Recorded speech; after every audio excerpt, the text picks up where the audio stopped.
सुंदरी कहती है, आज नहीं तो कोई बात नहीं प्रभु। जब मैंने इतने जन्मों तक प्रतीक्षा की है, तब इस जन्म में भी मैं अपनी कुटिया में बैठी आपके चरणों की प्रतीक्षा करूंगी। ये कहने के बाद वह सुंदरी प्रभु के चरणों में अनुराग लगा देती है। फिर वह उनके चरणों में अपना सिर रख देती है। प्रभु वहां से चले जाते हैं। वहां के बाद प्रभु रंगशाला में रखे शिव के धनुष को देखने जाते हैं। धनुष पर कड़ा पहरा होता है। सभी लोग दूर से ही शिव के धनुष के दर्शन कर रहे होते हैं।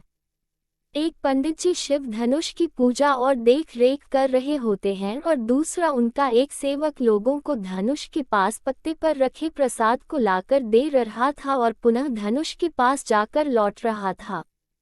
श्री कृष्ण और बलराम पहले उस सेवक को नमस्कार करते हैं और फिर मौका देखकर उस सेवक के पीछे हाथ जोड़े जोड़े चल देते हैं। सैनिक समझते हैं कि यह पंडितों के ही सेवक हैं। वे धनुष के पास पहुंच जाते हैं और नमस्कार मुद्रा में दोनों खड़े हो जाते हैं। वह सेवक जब प्रसाद का दूसरा पत्ता पंडित जी से लेकर पलटता है तो वह दोनों को वहां खड़ा देखकर कहता है, अरे तुम लोग यहाँ क्या कर रहे हो? श्री कृष्ण कहते हैं कि हम लोग भगवान शिव के दर्शन कर रहे हैं। सेवक कहता है, चलो चलो बाहर से दर्शन करो, अंदर आने की अनुमति नहीं है। ये सुनकर श्री कृष्ण कहते हैं, अब अंदर आ ही गए हैं तो भगवान के चरण तो छू लेने दीजिए। फिर श्री कृष्ण दूसरे पंडित की ओर देखकर कहते हैं, अब आप ही कहिए ना पंडित जी, हम भी शिवजी के परम भक्त हैं। पंडित जी कहते हैं, ठीक है। भगवान शिव भी ये दृश्य आसमान से देख रहे होते हैं। श्री कृष्ण धनुष के पास रखी भगवान शंकर की प्रतिमा के पैर छूते हैं और फिर कहते हैं, आहा कैसा भव्य धनुष है। फिर वे पंडित जी से पूछते हैं, क्या कल इसी का यज्ञ होगा? पंडित जी कहते हैं, हाँ, ये भगवान शिव का ही धनुष है। तब श्री कृष्ण कहते हैं, तनिक इसे छू कर देख लें। पंडित जी हाँ में गर्दन हिला देते हैं। फिर वे धनुष को छूकर प्रणाम कहते हैं और कहते हैं, तनिक इसे उठाकर देखें। ये सुनकर पंडित जी आश्चर्य से कहते हैं, बालक इसे उठाना कोई खेल नहीं। आज संसार में कोई ऐसा नहीं जो इसे उठाकर इस पर प्रत्यंचा चढ़ा सके। तब श्री कृष्ण कहते हैं कि यदि आप आज्ञा दे तो मैं इसे उठाकर दिखा सकता हूँ। ये सुनकर पंडित जी हंस देते हैं और कहते हैं, अच्छा प्रयास करो। तब वहां खड़ा एक सुरक्षा प्रधान कहता है, ये बालक शिव धनुष उठाएगा। ऐसा कहकर वह हंसने लगता है। उसके साथ सभी सैनिक भी हंसने लगते हैं। चारों ओर ठहाके गूंजने लगते हैं। श्री कृष्ण भगवान शंकर की मूर्ति की ओर देखते हैं, फिर आंखें बंद करके वे भगवान शिव से आज्ञा मांगते हैं। भगवान शंकर हाथ जोड़कर उन्हें आज्ञा देते हैं। फिर श्री कृष्ण तुरंत ही अपने दोनों हाथ धनुष पर रखते हैं और उसे किसी पत्ते की तरह उठा लेते हैं। ये देखकर वहां खड़े सभी लोग दंग और भयभीत हो जाते हैं। बलराम जी हाथ जोड़े श्री कृष्ण के पास खड़े रहते हैं। तुरंत ही श्री कृष्ण उस धनुष की एक भुजा को भूमि पर रखकर दूसरी भुजा पर लटकी डोरी को पकड़ लेते हैं। वहां खड़े सभी की आंखें फटी की फटी रह जाती है। किसी को समझ में नहीं आता है कि क्या करें। तभी श्री कृष्ण भगवान शिवजी की ओर देखते हुए डोरी को खींचकर धनुष को तोड़ देते हैं। उस धनुष के टूटने का भयंकर नाद होता है। वहां हाहाकार मच जाता है। अफरा तफरी मच जाती है। दूर अपने महल में बैठे कंस का मुकुट गिर जाता है। शिव की पूजा कर रहे यज्ञकर्ता पुरोहित सत्यक के हाथों से दूध का लोटा छूट जाता है। ये भयंकर नाद आकाश में गूंज जाता है। कारागार में देवकी और वसुदेव भी इस नाद को सुनकर घबरा जाते हैं। दूसरी ओर ऋषि गर्ग प्रसन्न हो जाते हैं। कुटिया में बंद उग्रसेन इस भयंकर नाद को सुनकर आश्चर्य और प्रसन्नता से भर जाते हैं। आकाश में देवता खड़े होकर श्री कृष्ण को प्रणाम करते हैं। फिर कृष्ण उस टूटे धनुष के एक टुकड़े को बलराम को सौंप देते हैं और दूसरा खुद उठा लेते हैं। वहां खड़ी जनता में से एक कहता है, सचमुच यही तारनहार है। ये देखकर सुरक्षा प्रधान कहता है, पकड़ लो इन दोनों को, भागने न पाएं। सभी सैनिक दोनों को घेर लेते हैं। फिर श्री कृष्ण और बलराम सभी सैनिकों पर टूट पड़ते हैं। देखते ही देखते सैनिकों की लाशों के ढेर लग जाते हैं, बाकी भाग जाते हैं। फिर श्री कृष्ण और बलराम दोनों टूटे धनुष को उसके स्थान पर रखकर वहां से चले जाते हैं। उधर कंस के समक्ष वह पंडित और सुरक्षा प्रधान उपस्थित होकर सारा वाक्या बताते हैं तो कंस भड़क जाता है। सैन्य प्रधान कहता है कि हम तो समझ रहे थे कि वह फूल चढ़ाने आया है। कोई ये सोच भी नहीं सकता था कि जिस धनुष को उठाने के लिए 10-10 लोग लग रहे हैं उसे वह सुकुमार बालक एक ही झटके में उठा लेगा। कंस ये सुनकर भड़कते हुए कहता है, सुकुमार बालक? वही सुकुमार बालक हमारा परम शत्रु है, क्या तुम ये नहीं जानते थे? ये सुनकर सुरक्षा प्रधान और भी भयभीत हो जाता है। वह कहता है, महाराज मेरे सारे सैनिकों ने उस पर आक्रमण किया लेकिन मेरे सारे सैनिक मारे गए। तब कंस कहता है, और तुम अपने प्राण बचाकर कायरों की तरह भाग आए। अब इस अपराध का एक ही दंड है, मृत्युदंड। फिर चाणूर कंस को समझता है कि इन परिस्थिति में मृत्युदंड देना ठीक नहीं, वरना सेना में विद्रोह हो जाएगा, क्योंकि शिव धनुष टूटने के बाद तो मथुरा में उन बालकों का प्रभाव और भी बढ़ गया होगा। कंस को चाणूर की बात समझ में आ जाती है। फिर वह कहता है कि हम चाहते हैं कि रंगशाला में महाराज जरासंध के सैनिकों का प्रहरा हो, ताकि कृष्ण की हत्या के बाद जनता में विद्रोह भड़के तो उसे कुचल दिया जाए। तभी पीछे खड़े यज्ञ पुरोहित सत्यक कहते हैं कि यदि कृष्ण की हत्या हो सकेगी तभी ना। ये सुनकर कंस कहता है, आप कहना क्या चाहते हैं? क्या आपको कृष्ण की हत्या में कोई संदेह है? ये सुनकर पुरोहित कहता है कि संदेह नहीं, मुझे पूर्ण विश्वास है कि कृष्ण की हत्या हो ही नहीं सकती। कंस क्रोधित होकर कहता है, राजपुरोहित सत्यक, तुम भी इतनी जल्दी बदल जाओगे ये हम नहीं जानते थे। कृष्ण की हत्या के लिए ये तुम्हारी ही योजना थी कि धनुष उत्सव का बहाना करके उसे मथुरा बुलाया जाए। यहाँ उसका वध सरलता से हो सकता है। फिर आज पासा पलट कैसे गया? सच सच बताओ कि तुम हमारे आदमी हो या शत्रु के? ये सुनकर सत्यक कहता है, मैं आपका ही सेवक हूँ महाराज, इसलिए मैंने उस दिन ये योजना बनाई थी और आज ये कह रहा हूँ कि यदि आप अपना मंगल चाहते हैं तो कृष्ण की हत्या का विचार अपने मन से निकाल दीजिए और उसके समक्ष समर्पण कर दीजिए।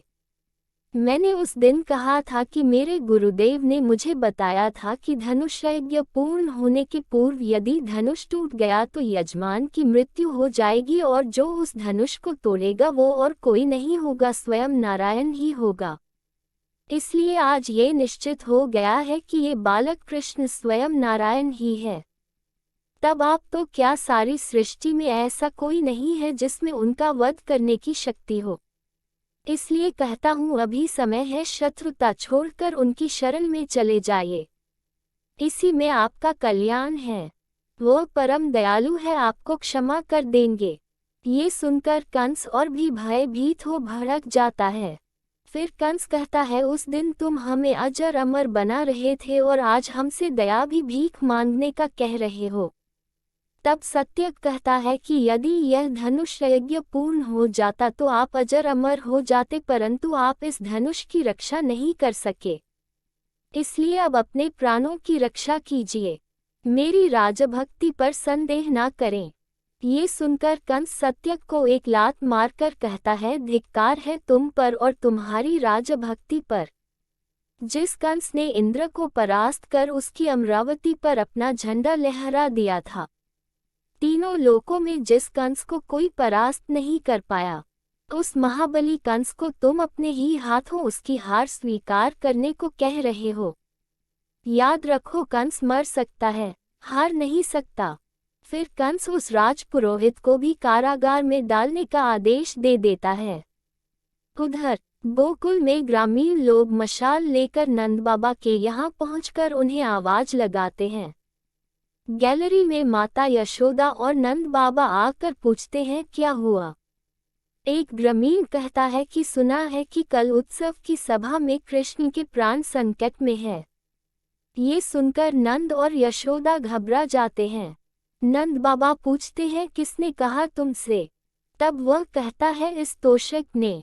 इसका कहना है कि महाराज कंस ने अपने पूर्वजों का जो धनुष पूजा के लिए रखा था कृष्ण ने उसे तोड़ दिया है और कंस के बहुत से सैनिकों को भी मार डाला है। ये सुनकर दोनों घबरा जाते हैं। यशोदा मैया पूछती हैं फिर। तब वह तोषक कहता है फिर क्या। सुना है कि महाराज कंस बहुत क्रोधित हैं। कल भरी सभा में कृष्ण की हत्या कर दी जाएगी। यशोदा मैया रोते हुए कहती है कि कृष्ण की भरी सभा में कृष्ण की हत्या हो जाएगी तो क्या मथुरा की जनता खड़े खड़े तमाशा देखती रहेगी। उन्होंने तो कृष्ण का बड़ा स्वागत किया था। तब तोषक कहता है कि यह शहरी लोग ऐसे ही होते हैं, बलिदान का समय आएगा तो घर जाकर सो जाएंगे। गोकुल वालों और मथुरा वालों में यही अंतर है। इसलिए हम आज्ञा लेने आए हैं कि आज रात हम मथुरा पहुंच जाएं और कृष्ण के अंगरक्षक बन उसके साथ साथ घूमें, उसे अकेला ना घूमने दें। ये सुनकर यशोदा मैया कहती है क्या वह अकेला ही घूमता है। और वो अक्रूर जी जो बड़ी बड़ी बातें बनाते थे कि हम कान्हा का बाल भी बांका नहीं होने देंगे, उनके आदमी कहाँ थे। तब तोषक कहता है कि वहां तो न अक्रूर थे और उनका न कोई साथी देखा मैंने। ये सुनकर यशोदा मैया कहती है इसका अर्थ ये है कि वो सब अक्रूर जी की एक चाल थी ताकि मैं अपने कान्हा को उनके साथ भेज दूं। मुझे तो संदेह है कहीं वो कंस से तो नहीं मिले हुए हैं। फिर सभी ग्वाले और नंद बाबा श्री कृष्ण की रक्षा के लिए निकल पड़ते हैं। उधर कारागार में 3 सैनिक देवकी और वसुदेव जी को बताता है कि अभी अभी सूचना मिली है कि आपके पुत्र कृष्ण ने रंगशाला में रखे शिवधनुष को तोड़ दिया है। ये सुनकर देवकी और वसुदेव प्रसन्न हो जाते हैं। देवकी कहती है शिव धनुष को तोड़ दिया। सैनिक कहता है हाँ, और उसकी रक्षा में जितने भी सैनिक थे उन सबका भी उन्होंने संहार कर दिया है। सारे नगर में कृष्ण की जय जयकार हो रही है। सबको विश्वास हो गया है कि यही हमारा तारनहार है, जिसकी सबको प्रतीक्षा थी वो आ गया है। ये सुनकर वसुदेव जी प्रसन्न हो जाते हैं, लेकिन देवकी घबरा कर पूछती है इस बात का महाराज को पता चला। सैनिक कहता है कि अवश्य पता चला होगा, परंतु आप चिंता मत करो, अब महाराज कुछ नहीं कर सकते। सारी जनता कृष्ण के साथ है। महाराज ने यदि उन्हें हाथ भी लगाया तो सारे नगर में बलवा हो जाएगा। मैया हम आपसे क्षमा मांगने आए हैं, अब तक हम कंस की आज्ञा का पालन करने के लिए विवश थे।